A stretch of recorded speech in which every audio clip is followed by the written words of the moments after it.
Révéler les mystères et les secrets de la planète Mars, c'est le travail et la passion de Salma Barkaoui, une jeune ingénieure en astrophysique tunisienne. Salma Barkaoui est l'invitée du Grand Angle.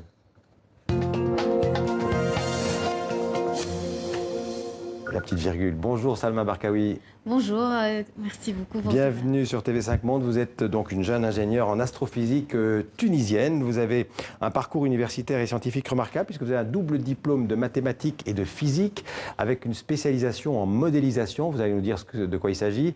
Vous avez été reçu, j'ai vu, 17e sur 3000 au concours Mines-Pont à Paris. Et vous travaillez aujourd'hui en France, notamment avec l'Institut physique du globe de Paris, avec le CNES, qui est le Centre national d'études spatiales, et avec la NASA sur le projet InSight. Alors d'abord, Salma Barkaoui, d'où vous vient cette passion pour l'espace? Alors, en fait, ma passion de l'espace, elle vient depuis mon enfance. En fait, j'étais toujours intéressée par les étoiles, de voir le monde extérieur, comprendre notre origine. Et le fait de répondre à cette question, en fait, il faut comprendre notre univers, d'où cet intérêt, en fait. Donc très jeune, vous avez voulu comprendre comment fonctionnait le monde, ce qu'il y avait dans l'espace. Exactement. C'est l'astronomie aussi qui vous passionne, en fait. Tout à fait. Exactement, en fait, c'était d'ailleurs, en fait, l'un de mes meilleurs cadeaux que j'ai eu, c'était un télescope parce que j'aimais toujours observer les étoiles, l'étude des planètes et pas mal d'autres phénomènes physiques, astrophysiques. Je le disais, vous êtes une spécialiste de la modélisation. Qu'est-ce que ça veut dire, modélisation?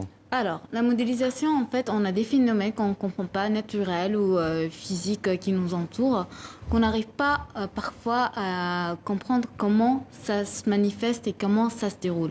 La modélisation, en fait, c'est une représentation de ce phénomène d'une façon plus simple à l'être humain. Et pour qu'on puisse bien la maîtriser et pourquoi pas la prédire dans le futur ou l'utiliser pour notre bien. C'est en fait en faire un modèle mathématique, c'est ça? Exactement. Reproductible? Tout à fait. Ouais. Genre, en fait, la modélisation pourrait intervenir à n'importe quel domaine. Disons la finance, l'agriculture. D'ailleurs, ça se fait. Oui, exactement. Et moi, ce qui m'intéresse, c'était le spatial et particulièrement l'étude de la planète Mars. Alors, j'ai parlé du projet InSight de la NASA. En quoi consiste ce projet sur lequel vous travaillez, je crois, depuis plusieurs années maintenant? Oui, depuis 2 ans, là, depuis le début de ma thèse.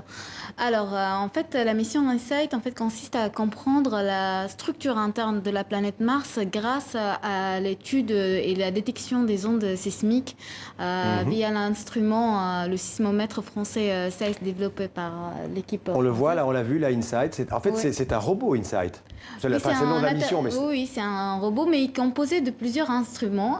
Et chaque instrument il a une tâche. Par exemple, l'instrument français SAIS, c'est un sismomètre martien, dans le but de détecter les ondes sismiques qui vont se propager à l'intérieur et capter pas mal d'informations de la structure interne.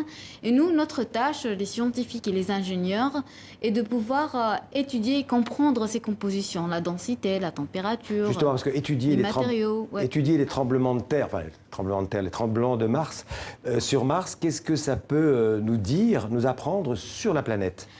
Je pourrais vous dire comme exemple la composition du noyau martien. Est-ce que c'est un liquide? Est-ce que c'est un solide? Les niveaux des couches antérieures, le niveau de manteau, de la croûte, les différentes compositions. En fait, la vraie question, c'est pourquoi déjà on a choisi Mars? Mars, c'est une planète très calme, elle n'était pas touchée par l'être humain, elle n'était pas variée.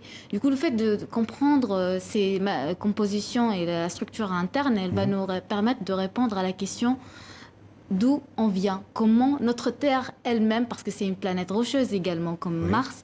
C'est pas une planète gazeuse, quoi. Voilà. Ils ont tous le même processus de formation. Du coup, le fait de comprendre le processus de formation historique de Mars, ça permettra également de comprendre notre formation, notre Terre et notre origine. Alors Mars, il fait beaucoup plus chaud, je crois, sur Mars que sur la Terre. Ça dépend. Ça dépend. Ouais, ça dépend. Là, c'est l'hiver et il est au contraire beaucoup très froid. Il peut même atteindre moins 60 degrés. D'accord, donc c'est soit beaucoup plus froid, soit beaucoup plus chaud. Exact. Ouais. Est-ce qu'il y a de l'eau, par exemple, sur Mars? Est-ce qu'on sait s'il y a de l'eau? Ou des formes d'eau? De formes d'eau, disons oui, mais glaciales. C'est pas encore confirmé. La preuve, c'est qu'on est en train de faire des études et pas mal d'autres missions spatiales qui sont dédiées pour l'étude de la biologie et les sources de vie sur Mars. D'accord. La mission InSight, elle est en cours pour le moment. Oui, tout à fait. Alors, comment sont centralisées toutes les informations que vous recueillez Donc la sonde, elle envoie des informations sur Terre. Qui est-ce qui s'occupe de les récolter? Ouais. C'est la NASA? En fait, c'est pas que la NASA, en fait, c'est l'équipe. Il y a pas mal d'équipes françaises et des ingénieurs informaticiens français à l'IPGP ou bien au CNES qui sont en charge. Et c'est nous, en fait, il y a un site sur lequel on se connecte pour récupérer ces données. Et c'est vraiment très bien fait de sorte que les scientifiques pouvaient bien les étudier et travailler sur ces données. Qu'est-ce qu'on a déjà appris, en fait, là, depuis le début de l'opération InSight, qu'on ne savait pas avant? Oui, bien. Alors là, en fait, il y a pas mal d'informations, quoi que ce soit sur l'atmosphère martienne, le cycle, la pression, la température jour par jour martien. Également, on a étudié les Das de Ville, qui est une sorte de cyclone qui résulte d'une chute de pression. Et grâce à ça, en fait, ça nous permis de modéliser, d'estimer, d'avoir une première estimation de la croûte martienne. Il y avait aussi, on a détecté pas mal de tremblements entre guillemets martiens, mais il y avait 322 pour le moment. Vous avez parlé de cyclones? Oui. Il y a des cyclones, ça veut dire qu'il y a des tempêtes sur Mars? Oui, il y en a des tempêtes sur Mars, effectivement, ça c'est prouvé. Il y a même, si vous êtes intéressé, vous pouvez consulter le site de la NASA ou également les sites de différents laboratoires français qui travaillent dans l'Institut de physique du globe ou le CNES. Il y a pas mal de vidéos, des simulations de ces cyclones, des petits tourbillons qui s'appellent des Das de Ville en anglais et qui contiennent pas mal d'informations extraordinaires sur cette planète. Est-ce que l'Institut de physique du globe ou le CNES ou la NASA pourrait s'intéresser à Vénus après Mars? C'est ça l'objectif aussi? Il y a pas mal, oui. En fait, il y a pas mal de missions actuellement. C'est pas que Vénus. Il y a Vénus, il y a également des missions dédiées pour les exoplanètes. Il y a Alors justement, des missions dédiées pour Jupiter, vraiment, et Saturne aussi. Vous venez de parler des exoplanètes. Je crois que c'est la Suisse et l'Europe qui ont lancé très récemment un télescope Khéops. Oui. Qui va en fait aller étudier les exoplanètes. Donc, c'est-à-dire c'est des planètes qui comment dirais-je, qui sont assez semblables à la Terre, mais qui sont en dehors de notre système solaire. Exactement. C'est une planète comme notre Terre, tout à fait, mais qui orbite autour de notre Soleil, autre que notre Soleil, de notre Voie lactée. Mais en fait, cette mission Khéops, son but, c'est plutôt d'étudier les caractéristiques de ces planètes, parce qu'il y a pas mal par exemple, la mission CARO du CNES, elle a pas mal détecté d'exoplanètes. Donc c'est pas pour découvrir de nouvelles planètes, mais c'est pour étudier celles qu'on connaît. Exactement, et c'est la taille, la masse, pas mal d'autres caractéristiques des exoplanètes. Et ces exoplanètes, ce sont des planètes, j'imagine, où on espère pouvoir trouver là aussi des formes de vie, puisqu'elles sont censées ressembler très, très fort à la Terre. Exactement, ça c'est une des buts qu'on vise. Alors, je disais, vous êtes tunisienne. J'imagine que votre parcours scientifique remarquable, il inspire beaucoup les jeunes femmes en Tunisie. Vous êtes un exemple pour les Tunisiennes? J'espère bien que je les motive afin de poursuivre ce parcours et intégrer ce domaine en Tunisie ou quoi que ce soit dans le monde. Vous êtes reconnue dans votre pays? On vous connaît? Je pense que oui. Oui. Vous êtes originaire d'où en Tunisie? De Tataouine. D'accord. Oui. Si les gens qui ne connaissent pas Tataouine, il y a un festival à Tataouine. Oui, et Star Wars, c'est Tatooine. Ah oui, c'est là où ils étaient. Voilà. Oui. Dès que je dis Tataouine, il me dit ah oui, Tatooine. Donc c'est la cité du cinéma, c'est aussi un petit. Vous êtes déjà dans les étoiles là. Oui. Alors vous irez un jour dans l'espace? Ça vous tenterait de devenir...